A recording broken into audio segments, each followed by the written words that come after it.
Leitura diária. Êxodo 19. Israel chega ao Monte Sinai. No dia em que se completaram 3 meses que os israelitas haviam saído do Egito, chegaram ao deserto do Sinai. Depois de saírem de Refidim, entraram no deserto do Sinai e Israel acampou ali, diante do monte. Logo, Moisés subiu o monte para encontrar-se com Deus. E o Senhor o chamou do monte, dizendo: Diga o seguinte aos descendentes de Jacó, e declare aos israelitas: Vocês viram o que fiz ao Egito e como os transportei sobre asas de águias e os trouxe para junto de mim. Agora, se me obedecerem fielmente e guardarem minha aliança, vocês serão meu tesouro pessoal dentre todas as nações. Embora toda a terra seja minha, vocês serão para mim um reino de sacerdotes e uma nação santa. Essas são as palavras que você dirá aos israelitas. Moisés voltou, convocou as autoridades do povo e lhes expôs tudo o que o Senhor havia lhe mandado falar. O povo todo respondeu unânime: Faremos tudo o que o Senhor ordenou. E Moisés levou ao Senhor a resposta do povo. Disse o Senhor a Moisés: Virei a você numa densa nuvem, a fim de que o povo, ouvindo-me falar-lhe, passe a confiar sempre em você. Então Moisés relatou ao Senhor o que o povo lhe dissera. E o Senhor disse a Moisés: Vai ao povo e consagre-o hoje e amanhã. Eles deverão lavar as suas vestes e estar prontos no 3º dia, porque neste dia o Senhor descerá sobre o monte Sinai, à vista de todo o povo. Estabeleça limites em torno do monte e diga ao povo: tenha o cuidado de não subir ao monte e de não tocar na sua base. Quem tocar no monte certamente será morto, será apedrejado ou morto a flechadas. Ninguém deverá tocá-lo com a mão. Seja homem, seja animal, não viverá. Somente quando a corneta soar um toque longo, eles poderão subir ao monte. Tendo Moisés descido do monte, consagrou o povo e eles lavaram as suas vestes. Disse ele então ao povo: Preparem-se para o 3º dia, e até lá não se acheguem à mulher. Ao amanhecer do 3º dia, houve trovões e raios, uma densa nuvem cobriu o monte, e uma trombeta ressoou fortemente. Todos no acampamento tremeram de medo. Moisés levou o povo para fora do acampamento, para encontrar-se com Deus, e eles ficaram ao pé do monte.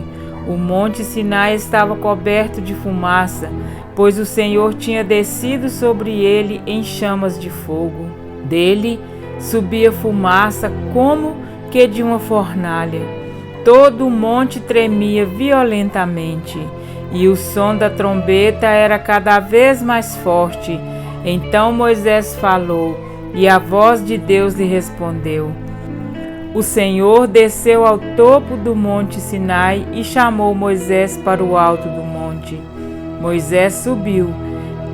O Senhor lhe disse: Desce e alerte o povo que não ultrapasse os limites para ver o Senhor, e muitos deles pereçam. Mesmo os sacerdotes que se aproximarem do Senhor devem consagrar-se, senão o Senhor os fulminará. Moisés disse ao Senhor: O povo não pode subir ao monte Sinai, pois tu mesmo nos avisastes. Estabeleça um limite em torno do monte e declare-o santo. O Senhor respondeu: Desça e depois torne a subir, acompanhado de Arão. Quanto aos sacerdotes e ao povo, não devem ultrapassar o limite para subir ao Senhor, senão o Senhor os fulminará. Então Moisés desceu e avisou o povo. Amém? Para refletir, Deus enviou seu Espírito, dando-nos poder para andarmos em total obediência. Deus disse: porei a minha lei no íntimo deles e a escreverei nos seus corações. No Monte Sinai, Deus escreveu os termos da aliança em tábuas de pedra. No cenáculo, escreveu as suas leis no coração das pessoas.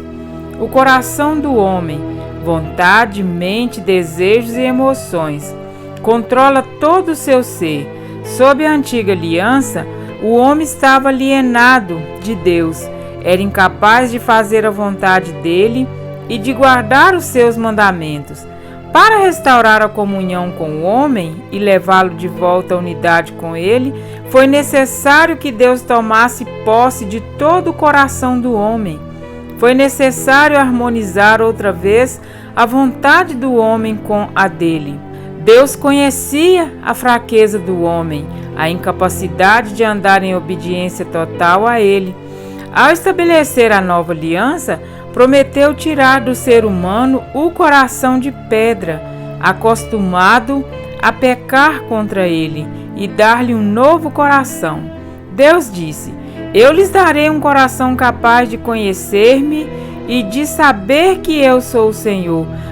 Farei com que me temam de coração, para que jamais se desviem de mim. Enquanto as línguas de fogo repousavam sobre os 120 cristãos no cenáculo, o Espírito Santo agia, cortando os corações de pedra e restaurando a unidade do ser inteiro com Deus. Os corações estavam sendo circuncidados, não com uma circuncisão feita por mãos humanas, mas com a circuncisão espiritual, feita por Cristo, que é o despojo do corpo da carne, todo corrupto, a natureza carnal com as suas paixões e a luxúria. Estes estavam sendo libertos do jugo da carne e estavam sendo libertos dos desejos que os impediam de servir a Deus de todo o coração. A mente deles estava sendo liberta do medo, da dúvida e da incredulidade. A vontade estava sendo liberta do jugo do eu. Sob a nova aliança, Deus prometeu não apenas dar um novo coração, como também colocar o seu Espírito em nosso interior. Ele disse: porei o meu Espírito em vocês e os levarei a agirem segundo os meus decretos e a obedecerem fielmente às minhas leis. Naquele dia, no cenáculo, Deus removeu os corações de pedra e enviou o Espírito Santo para habitar no interior dos 120 cristãos ali reunidos. O seu propósito ao colocar o Espírito no interior deles não era causar-lhes arrepios, não era para que falassem em línguas, profetizassem, curassem os doentes e realizassem milagres. Esses milagres foram os resultados do Espírito Santo habitando neles. Deus colocou o seu Espírito no interior do homem para que esse fosse um com ele. Naquele dia, foi respondida a oração de Jesus pelos seus discípulos: que todos sejam um, Pai, como tu estás em mim e eu em ti, que eles também estejam em nós, para que o mundo creia que tu me enviaste. Deus colocou o seu Espírito no interior deles. A divindade veio habitar neles, pois em Cristo habitou corporalmente toda a plenitude da divindade.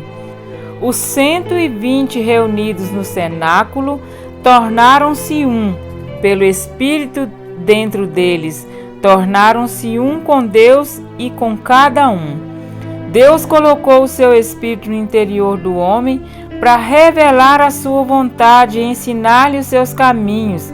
Jesus disse aos seus discípulos que o Espírito os guiaria a toda a verdade. Ele lhes ensinará as coisas e lhes fará lembrar tudo o que eu lhes disse. O Espírito Santo não apenas escreve as leis de Deus em nosso coração, ele nos dá poder para praticá-las. Sob a antiga aliança, Deus exigiu obediência. Ele disse a Israel: se me obedecerem fielmente e guardarem a minha aliança, vocês serão o meu tesouro pessoal. As bênçãos da aliança dependiam da obediência. Deus não mudou. Ele ainda requer obediência.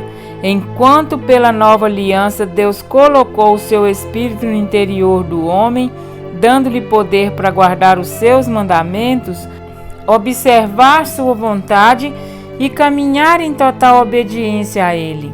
Deus disse: porei o meu Espírito em vocês e os levarei a agirem segundo os meus decretos e obedecerem fielmente às minhas leis.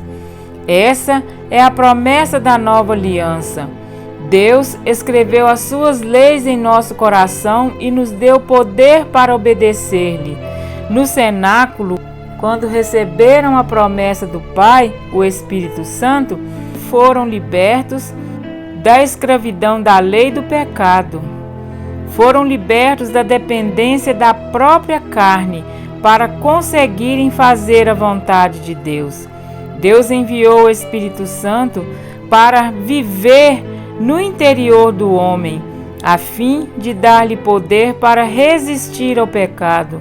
Deus disse: eu lhes perdoarei a maldade e não me lembrarei mais dos seus pecados. Por meio do poder do sangue de Cristo, oferecido na cruz, para selar a aliança entre Deus e o ser humano. Deus não apenas perdoou os pecados do homem, como também apagou completamente qualquer sinal de pecado e libertou do poder que o pecado exercia sobre eles. Os 120 cristãos foram libertos de sua pecaminosidade para sempre.